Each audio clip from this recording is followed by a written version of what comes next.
Alrighty, folks, I am so excited. This is going to be so much fun today. Let me pop over here and let you folks see me so we can get going on today's challenge. Hello, hello. I see so many familiar faces in the live chat this morning. It is good to see all of you. My name is VooDoo Val, and I am going to be your host again this morning for the Photoshop Daily Creative Challenge.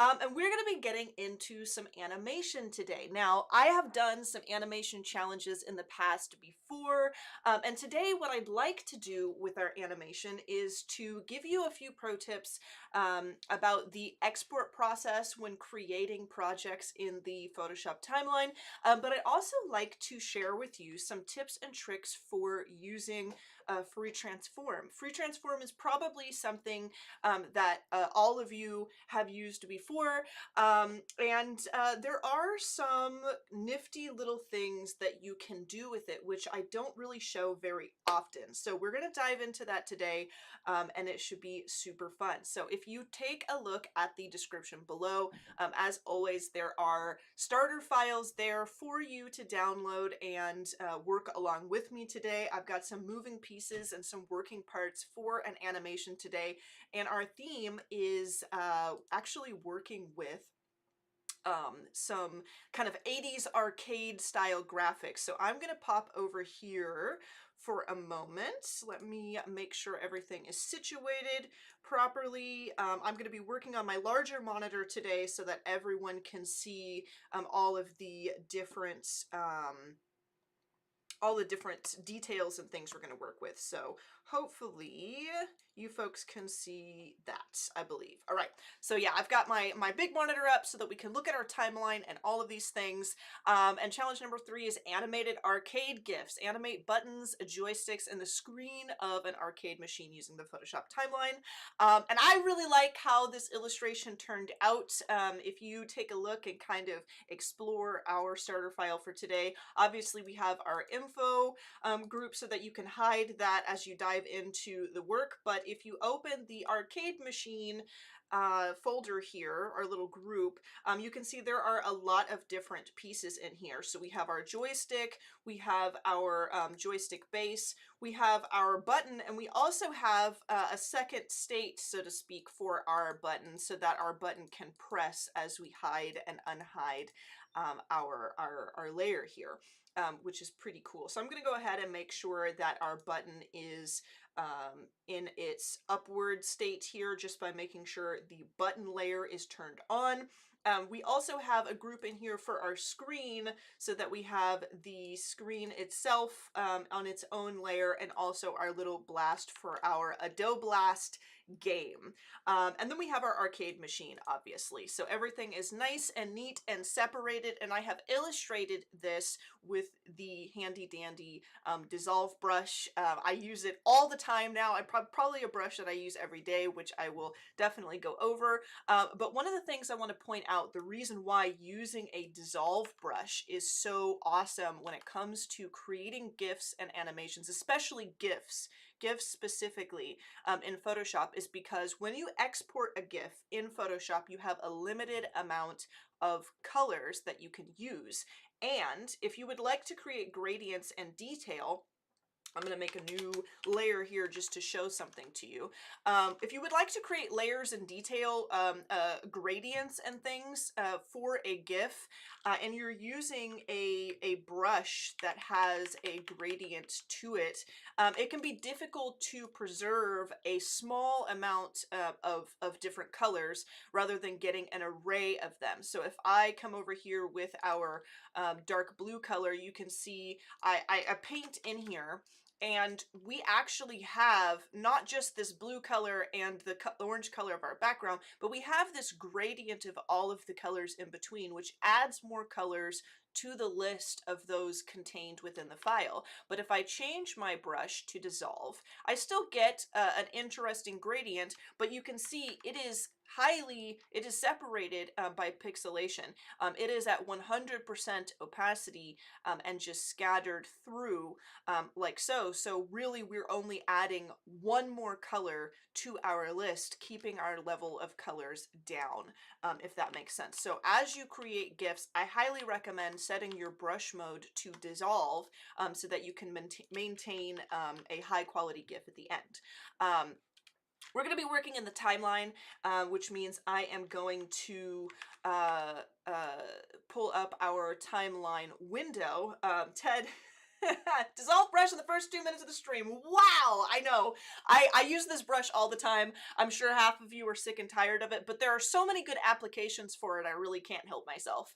All right, so we're going to pull up our timeline window. I'm just going to delete that new layer that I made. If you do not see the timeline window open, which you probably won't, make sure to go to Window and Timeline and you can pull it up. I'm actually going to drag it and hover it right here at the bottom and just open it like so. Now, we are going to create a frame animation today, and we're going to use the group and things here that we have in our file for this animation. So what I'm going to do is I'm going to delete our info group just because I don't think I'm going to need it personally, and I've just dragged my background layer up into the main arcade machine group, and this is going to serve as our first frame. So we have our frame here. Everything is in its own little state here, which is perfect. And we're going to start moving some parts around, okay? Before we mess with what is going to be our frames in our timeline, we're going to start moving things around, noodling stuff around, and creating our different frames for motion. And this is how we're going to do it. The first thing we're going to do is start altering the blast, and then we're going to start altering our joystick and then our button press. But one of the more difficult things, especially if you are not used to animation, is kind of keeping in mind a staggering of sorts when it comes to different movements and elements of gesture within the piece. So I'm going to make sure to pay close attention to that so that you folks can create a well-rounded animation with stuff moving at different intervals rather than everything moving to a different state all at once so it feels very robotic. We don't want it to feel super robotic. So the first thing I'm going to do with this is I'm going to move the blast only. So I'm going to duplicate our group because this is going to be, we'll eventually turn it into a smart object. This is going to be our first frame. So I'm going to duplicate my group if I can, not create a new group. Control or Command J. And this is going to be our second frame. So I'm going to open this and I'm going to grab our blast. I'm going to put this blast on a clipping mask like so, just so that it stays within the confines of our screen. And I will Control or Command T, and I will just make this a little bit larger like so. We're going to bring this so that it kind of, it's going to expand and implode. Explode and implode. We're going to go back and forth with this. So we're going to leave that blast just a little larger, and I will go ahead and hit Enter and leave that. So that is the first movement in our first frame. Now I'll duplicate it again, and here we are going to move two different elements, all right? We are going to move our blast again. Let's go ahead and make it a little larger because we want this to expand as we go along in our piece. So I will hit Enter and just leave that a little bit larger. And now we're gonna move our joystick, and this is where our interesting little tidbit or pro tip for our different uses for our free transform comes in. I would like to alter our joystick here. And if you're going to turn this joystick, if I hit Control or Command T to activate free transform, you will probably rotate it like that and then place it here so that it still has its base in the same spot, but you're not guaranteed to really put that bottom of the joystick in its proper place to make sure it looks like it's moving on an axis from the bottom rather than just rotating like that and moving around. I hope that that looked like a good like a good example in the in the camera there. So what we're actually going to do is we're going to change the rotation axis of our free transform region. And I'll show you a little example here. So if I draw myself a line, I'm going to grab this and I'm going to turn my brush back to normal. If I grab, let me grab like a brighter color here, and I create a line like so. All right, and I Control T to free transform. When I hover over the corner, I can rotate it, but it rotates from the center, which is cool for most projects, but not for something like this. If I hold Alt, however, you'll see my cursor changes to this little pointer with the axis icon there next to it. I can click down here, actually, placing a new axis, and now it's rotating like this, which is what we want to do for our joystick, because this is how our joystick movement is going to go. So that is what we're going to do here today as we move our joystick, which I think is going to be very, very helpful when it comes to creating our piece. So let's go ahead and come over here back to our joystick. Control T, I'm going to hold Alt and click it here, which I believe might be, maybe someone can throw this in the live chat for me, is the Mac equivalent of Alt Option? Is it Option? Let me know, because I want to make sure that if you are using a Mac, you also know how to do this. So we've placed our new axis point, and now I can move this back. Let's go ahead and rotate that back like so, and I will hit Enter. So now we have our blast that is still continuing to expand, and then we have the first movement of our joystick. And then let's go ahead and create our next frame. So now we've got 3 frames. If we hide it, we can start to kind of preview what we're doing here, all right? So let's go ahead and Control or Command J.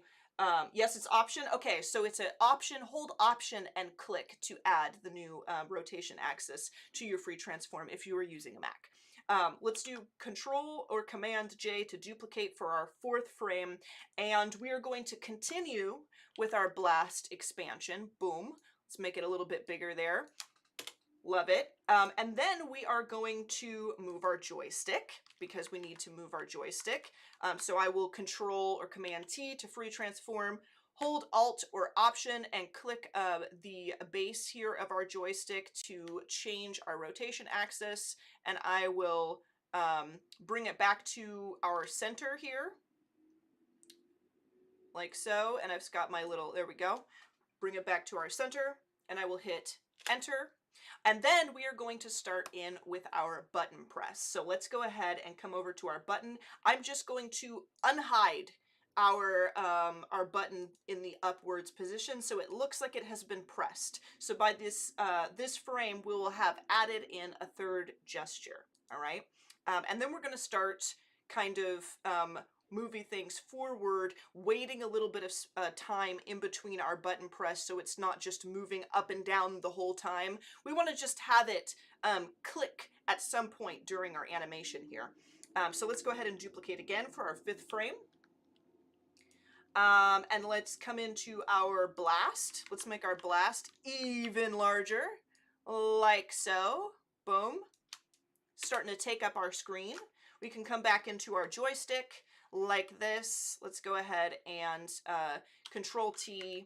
We will hold Alt and click our axis point and then rotate it forward like so.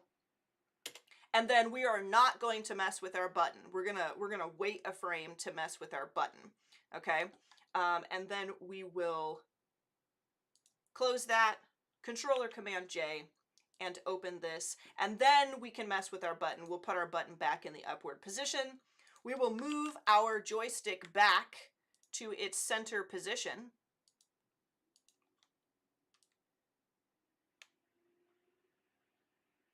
Like so.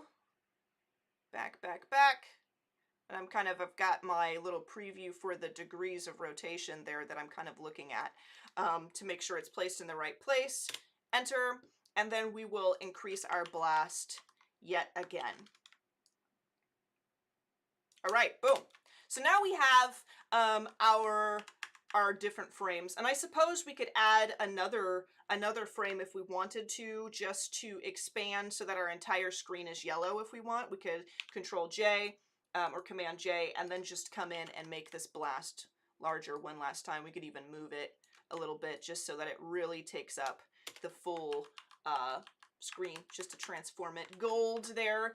And those are our frames. And I'm going to right click, I'm going to transform all of our frames into smart objects so that we can start making single frames out of these rather than just working with the groups, because we're going to need its own, you know, their own layers in order to do this. So I will right click and I'm going to convert to smart object. You'll want to do this individually so that you don't, because if you select all of these at once, like hold shift and select them and then turn that into a smart object, you will get one single smart object with all of these, which is not what we want to do at all. So you'll have to convert these individually. But once we do, then we have all of these layers, which are the different frames with different movement and everything for our animated GIF, which I really love. So you can kind of cycle through here and see all of the different states of our objects,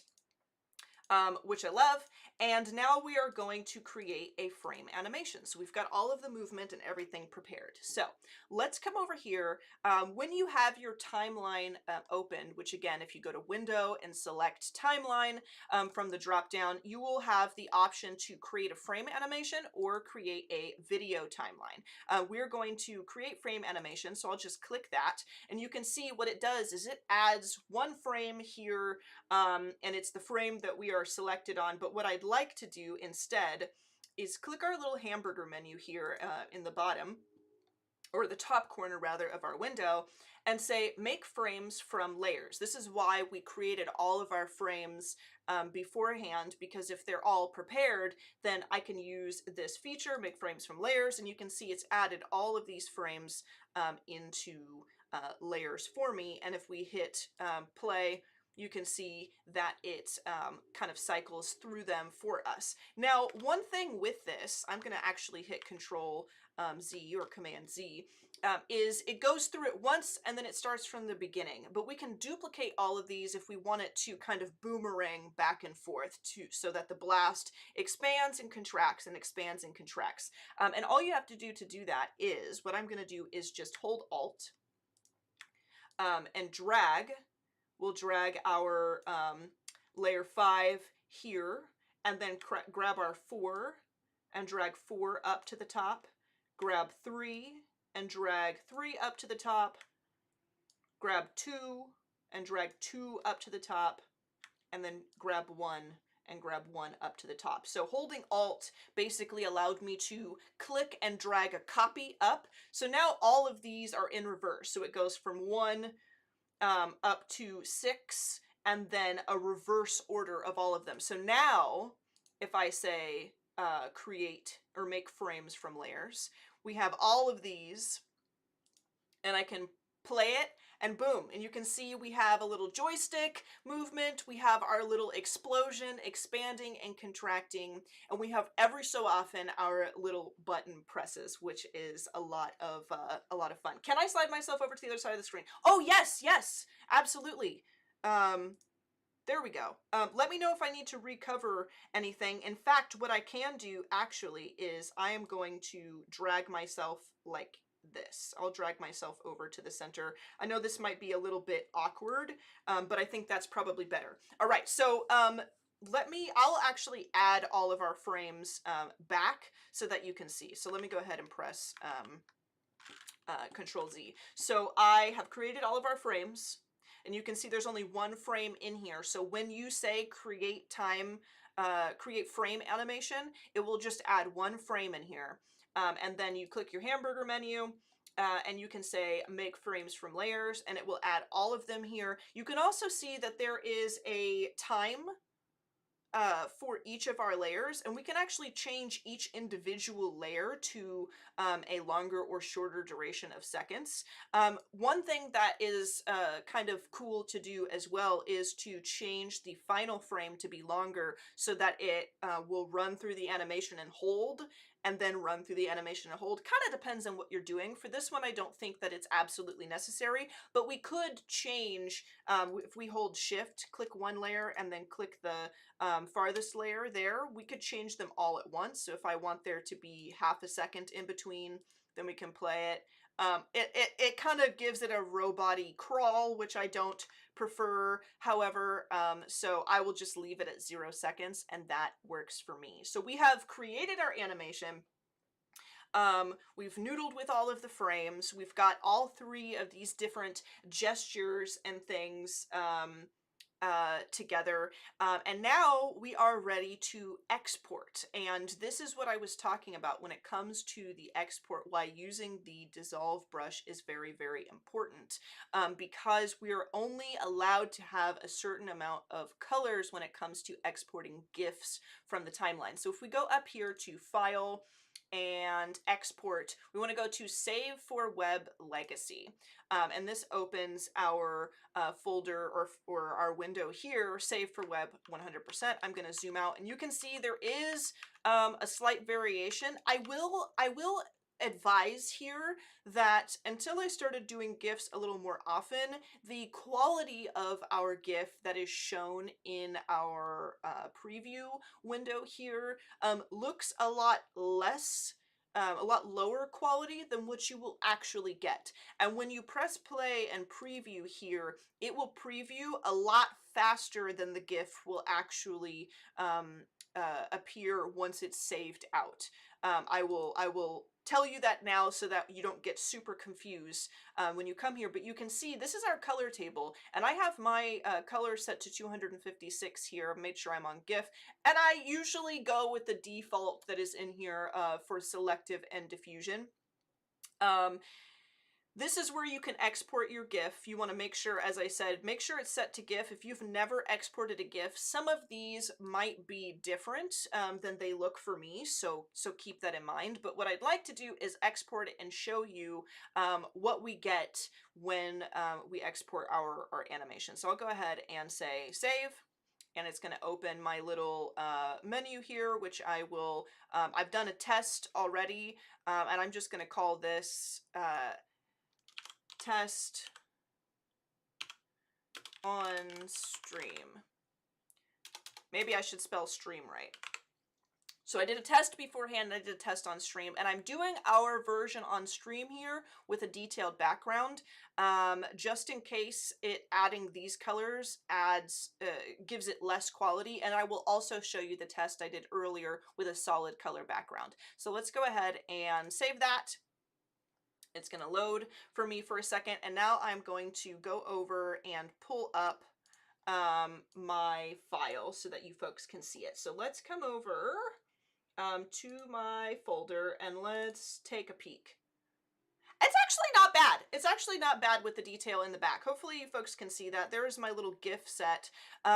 Depending, like I said, you can get away with a lot of detail with the diffuse brush, or diffuse with your brush mode set to dissolve, because while it looks like there's a lot of depth and there's a lot of gradient here, we do have actually a very minimal color palette. If you were to have painted this or used the gradient tool or used a soft round brush, your colors would be really pixelated. There would be a lot of noise, a lot of artifacts and stuff in your image, so keep that in mind. But I also want to show what it looks like with the solid color background. I feel like with the solid color background, this area specifically here is a lot crispier.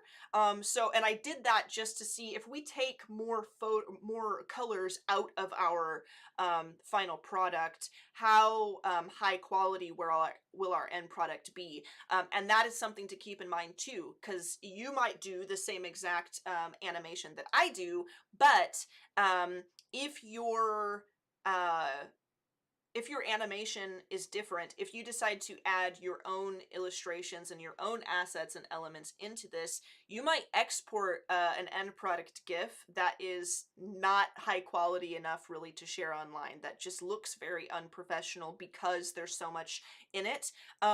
When in doubt, when it comes to trying to create a high quality GIF with the Photoshop timeline, if you're not exporting the quality you desire, remove colors. I have found in my personal experience that is the best way to achieve better quality every time, is try to remove colors from the GIF.